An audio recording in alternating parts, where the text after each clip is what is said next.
Mga kaplorer, magsasaing na tayo.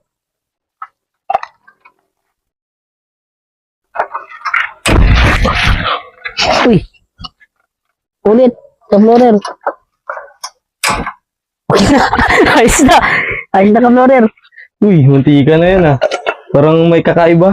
First time namin magkukbang dito nung nakaraan. Sa sementeryo kami po ay nagsagawa kami ng exploration at mukbang lang.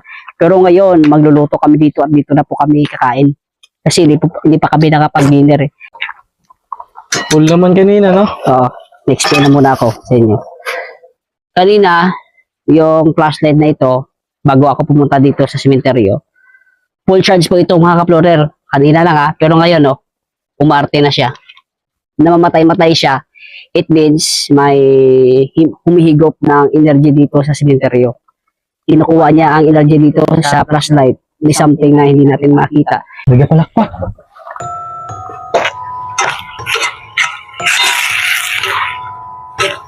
Nagapalakpak. Ang flashlight niya ano? Ha? Walang kaplorer. Pahirap ka. Dito mo nang gamitin. Dong gamitin niyo ito mo nang. Dong. Nagapalakpak. Check nyo muna doon. Alam ko yung kaplorer.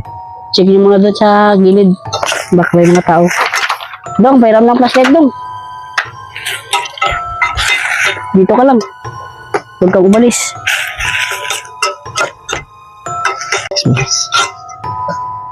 Ha? 6. Sino? 6 daw. May tao? Wala. Hindi mo kanina may ano. Pumapalakpak. Hayaan mo lang yun.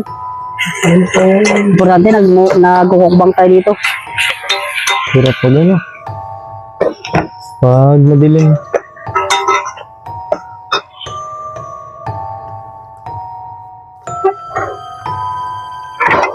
Bakit tao?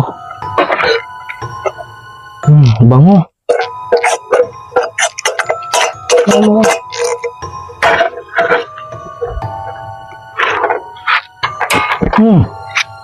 Kaya nito. Yan mo ako ng ilaw. Silatan. Kain ko tayo. Kain tayo. Inibitahan kayo na kumain. Kain tayo. Sa hindi namin nakita, kain tayo. Kung gutom na kayo, kuha na kayo dito.